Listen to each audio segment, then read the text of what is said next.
Welcome to wifi concept. Wifi concept में आप सभी का स्वागत है। तो एसएससी जीडी का आपका 27 अप्रैल का सेकेंड शिफ्ट का एग्ज़ाम ख़त्म हो चुका है और यहाँ पर आपको जितने भी क्वेश्चन बच्चों के द्वारा भेजा गया है उस सारे क्वेश्चन आपको देखने को मिल जाएगा और हर एक क्वेश्चन में आपको एक्स्ट्रा पॉइंट भी देखने को मिलेगा। ठीक है, आज का क्वेश्चन सेकेंड शिफ्ट में बड़ा ही अच्छा था। जैसे कि आप पूछा गया था कि first 5 year plan was based on which model, कौन सा मॉडल पर जो है पहला 5 ईयर प्लान आधारित है। इस प्रकार से बहुत सारे क्वेश्चन पूछा गया था। Who appoint the finance secretary of India, इस प्रकार से जो है बहुत सारे क्वेश्चन पूछा गया था। इसमें सारे सेक्टर का क्वेश्चन आपको देखने को मिले, कुछ हिंदी के भी क्वेश्चन देखने को मिल जाएंगे। ठीक है, और यहाँ पर आपको जो बताया गया हिंदी और इंग्लिश दोनों मीडियम में बताया गया है। तो चलिए हम लोग देर न करते हुए शुरू करते हैं पहला प्रश्न की ओर। पहला प्रश्न शुरू करने से पहले मैं बता देना चाहता हूँ कि इसका आप लोग को अगर पीडीएफ चाहिए तो पीडीएफ भी मिल जाएगा। उसके लिए जस्ट कुछ करना नहीं है, वाईफाई कॉन्सेप्ट सर्च कीजिएगा। ठीक है, वाईफाई कॉन्सेप्ट जा करके टेलीग्राम ग्रुप में सर्च कीजिएगा, पहले ही नंबर में आपको मिल जाएगा। उसको जैसे ही ज्वाइन कीजिएगा टेलीग्राम ग्रुप में, वहाँ पर आपको पीडीएफ मिल जाएगा, या फिर लिंक भी मैं डिस्क्रिप्शन बॉक्स में दे दूँगा, यहाँ से भी आप लोग पीडीएफ को प्राप्त कर सकते हैं। तो देखिए, आज का पहला ही क्वेश्चन था कि the first 5 year plan was based on which model, यानी कि जो पहला पंचवर्षीय योजना है जो कि 1951 से 1956 तक चला था, वह किस मॉडल पर आधारित थी। तो यह जो है हेरोल्ड डॉमर मॉडल पर आधारित थी, सभी को पता होना चाहिए। कौन सा मॉडल? हेरोल्ड डॉमर मॉडल पर आधारित थी। तो एक क्या हो जाता है इसका सही answer? Option number B, Harrod Domar model. अगर वही बात करते हैं पहला पंचवर्षीय योजना के स्थान पर अगर दूसरा पूछता तो हो जाता महालनोबिस मॉडल। ठीक है, चलिए एक कुछ एक्स्ट्रा पॉइंट यहाँ पर मैं देख लेता हूँ जो कि बहुत ही इंपॉर्टेंट है, हो सकता है नेक्स्ट एग्जाम में पूछा जा सके। देखिए, यह जो हेरोल्ड डॉमर मॉडल है, यह जो पंचवर्षीय योजना है, यानी कि पहला पंचवर्षीय योजना, यह हेरोल्ड डॉमर मॉडल पर आधारित है।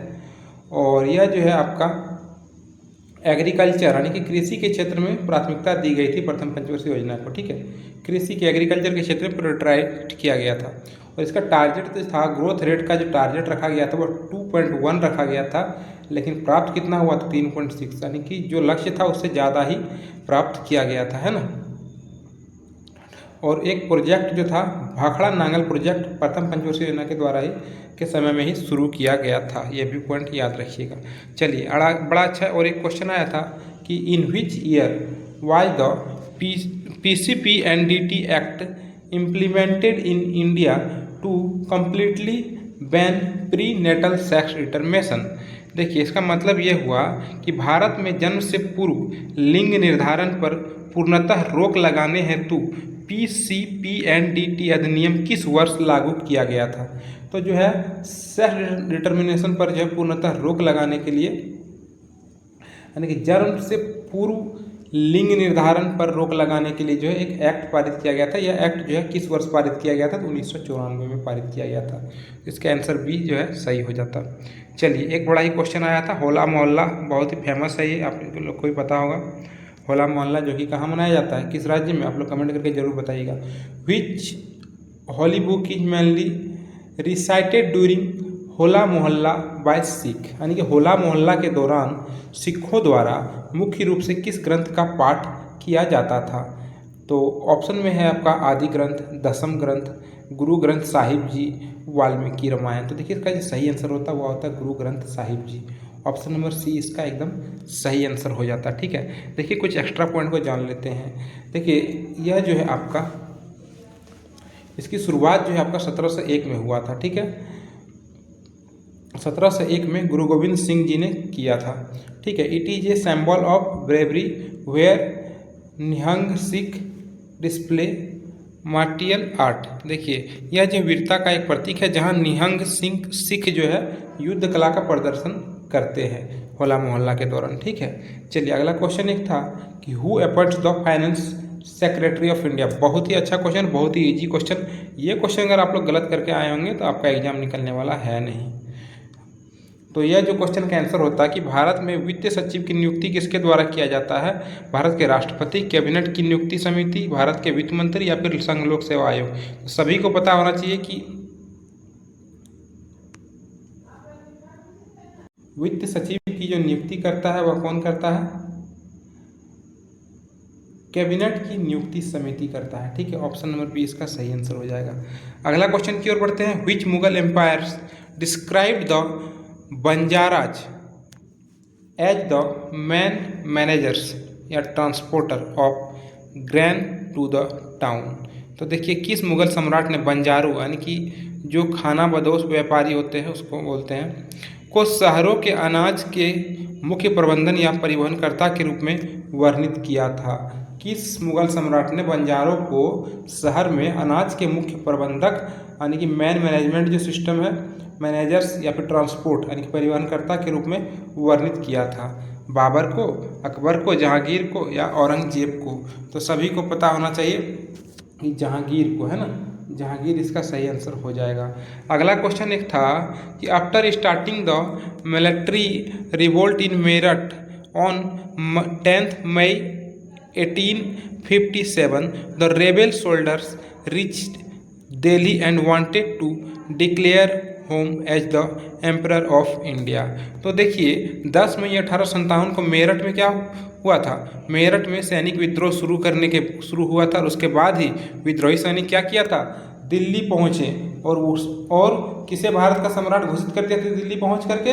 तो बहादुर शाह जफर को, है ना, बहादुर शाह जफर को जो है वहाँ का सम्राट घोषित कर दिया था।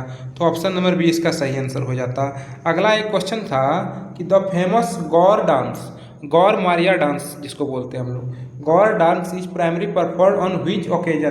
कौन सा ओकेजन में जो है एक प्रसिद्ध गौर नृत्य को किया जाता है? कौन से अवसर पर? होली, दिवाली, विवाह या फिर रक्षाबंधन? तो सभी को पता होना चाहिए दिवाली, है ना, विवाह।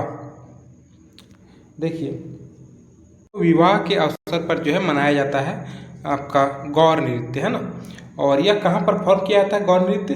छत्तीसगढ़ के बस्तर की दंडामी माड़िया जनजाति के द्वारा यह प्रसिद्ध नृत्य को विवाह के अवसर पर किया जाता है। ठीक है, कहाँ पर? छत्तीसगढ़ के बस्तर में। और किस जनजाति के द्वारा? तो दंडामी माड़िया जनजाति के द्वारा। चलिए अगला क्वेश्चन की ओर बढ़ते हैं। अगला क्वेश्चन था कि according to the EACPM report by how much has the domestic migration rate in India decrease in 2023 compare to 2011 यानी कि 2011 की तुलना में 2023 में भारत में घरेलू प्रवासन दर में कितनी कमी आई है? तो देखिए, पहले जो था ना यहाँ पर 33.4% था 2011 में, लेकिन 2023 आते आते घट करके हो गया 28.88% due to the rural development and migration. तो कितना का कमी आ गया? आपका 11.78% का कमी आया है। ठीक है, ऑप्शन नंबर बी सही आंसर हो जाएगी। चलिए अगला क्वेश्चन की ओर बढ़ते हैं कि in which year did Russia hand over the BRICS presidency to India? यानी कि कहना इसका ये है कि रूस ने भारत को ब्रिक्स की अध्यक्षता किस वर्ष सौंपी थी? भारत को रूस ने ब्रिक्स की अध्यक्षता किस वर्ष सौंपी थी? और जिसके बाद भारत ने 13वें शिखर सम्मेलन की मेजबानी की थी। तो इसका सही आंसर हो जाएगा 2021। ठीक है, 2021 इसका सही आंसर हो जाएगा।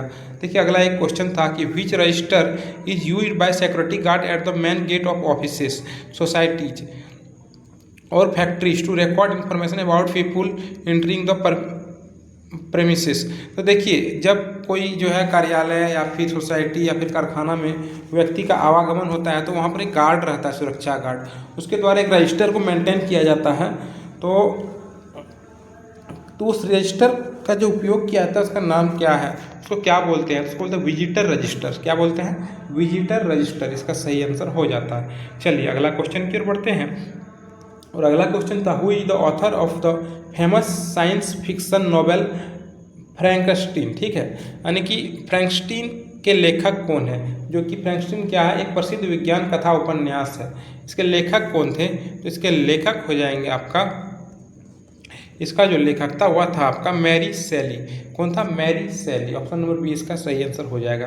देखिए इसके बारे में कुछ अतिरिक्त पॉइंट को पढ़ते हैं। इस उपन्यास का पूरा नाम है फ्रैंकस्टीन और द मॉडर्न प्रोमीथियस। ठीक है, इस इसे मैरी शैली में लिखा था और मैरी शैली ने लिखा था और पहली बार 1818 में प्रकाशित किया गया था। चलिए अगला क्वेश्चन की ओर बढ़ते हैं। Which is the premier institution in India responsible for financing and monitoring the account of import and export. जैसे ही यहाँ इम्पोर्ट और एक्सपोर्ट का बात आता है तो एग्जिम बैंक हो जाएगा, है ना। तो ऑप्शन नंबर सी सही आंसर होगा। क्वेश्चन था कि भारत में आयात और निर्यात के लिए वित्तीय सहायता प्रदान करने और इसका मुख्य लेखा जोखा करने वाली प्रमुख संस्था कौन सी है, तो इसका सही हो जाता है उत्तर एग्जिम बैंक। ठीक है, चलिए अगला क्वेश्चन की ओर बढ़ते हैं। यहाँ पर देखिए एग्जिम बैंक की स्थापना कब हुई थी? 1982 में भारतीय निर्यात आयात बैंक अधिनियम 1981 के तहत इसकी स्थापना हुई थी, जिसके तहत जो है अंतर्राष्ट्रीय व्यापार को बढ़ावा देने के लिए इसका स्थापना की गई थी। अच्छा, एक क्वेश्चन था what is the standard length of a field hockey pitch. तो फील्ड हॉकी पिच का स्टैंडर्ड लेंथ कितना होता है? तो इसका जो स्टैंडर्ड लेंथ होता है वह होता है आपका 91.4 मीटर। कितना? 91.4 मीटर। चलिए एक क्वेश्चन आगे और देखते हैं। और विड्थ कितना होता है? देखिए लेंथ था 91.4 मीटर, लेकिन विड्थ होता है आपका 55 मीटर, 55 मीटर, जिसको गज में अगर या फिर यार्ड में बोले तो 60 यार्ड बोल सकते हैं, है ना। चलिए अगला क्वेश्चन की ओर बढ़ते हैं कि where was the first world athletics championship held. तो पहला वर्ल्ड एथलेटिक्स चैंपियनशिप कहाँ हुआ था?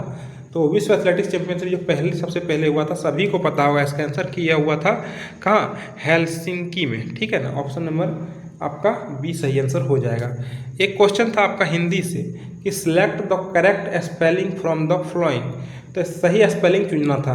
देखिए इस पर कहता पॉमे से का पी, जो में इसका रा, पिंजरा, पिंजारा, पिंजरा। तो देखिए जॉ में अंशकार यहाँ पर दिया हुआ है तो ये गलत हो गया। पॉमेस का पिंजारा नहीं होता है, क्या होता है? पिंजरा होता है। पॉमेसेकर जॉ, पॉमेसेकर में अंशकार जॉ रमकर रा, पिंजरा। तो ऑप्शन नंबर सी इसका सही आंसर हो जाएगा। ठीक है, अगला क्वेश्चन की ओर पढ़ते हैं। अगला क्वेश्चन था कि निम्नलिखित में से शुद्ध वर्तनी वाले शब्द को चुनिए। वही क्वेश्चन है, हिंदी में है। चलिए अगला क्वेश्चन था, फिर एक सिलेक्ट करना था आपका सही वर्तनी। पीड़ा, पीठा। देखिए इसमें सही क्या हो जाता? तो सही इसका जो आंसर होता वह होता पीड़ा। पौमे सही का ड़ में आकर, ऑप्शन नंबर सी सही आंसर है। ठीक है, सॉरी पौमे दुर्घई होगा इसमें, तो ऑप्शन नंबर ए इसका सही आंसर हो जाएगा, पीड़ा। एक क्वेश्चन था what is the English translation of the siddhi, यानी कि दो सिद्धि का इंग्लिश ट्रांसलेशन क्या होगा? तो कन्विक्शन होगा, सभी को पता होना चाहिए, इसका कन्विक्शन होगा। ठीक है ना, तो इसका सही आंसर कन्विक्शन। देखिए जितने भी क्वेश्चन मुझे मिला था सारा क्वेश्चन मैं बता दिया हूँ। अगर इसका आपको पीडीएफ चाहिए टेलीग्राम ग्रुप को जरूर ज्वाइन कर लीजिएगा, वहाँ पीडीएफ मिल जाएगा। डेली का हर शिफ्ट का पीडीएफ वहाँ मिल जाएगा। और साथ ही साथ अगर वीडियो अच्छी लगी तो चैनल को सब्सक्राइब करके चैनल से जुड़ जाइए, ताकि फिर नेक्स्ट शिफ्ट का जो वीडियो आएगा आपको देखने को मिल जाएगा। ठीक है, और यहाँ पर 100% एक्यूरेट क्वेश्चन और आंसर आपको दिया जाता है। ठीक है, चलिए वीडियो को आप सभी को देखने के लिए बहुत बहुत धन्यवाद। मिलते हैं अब अगले वीडियो में। ठीक है, धन्यवाद।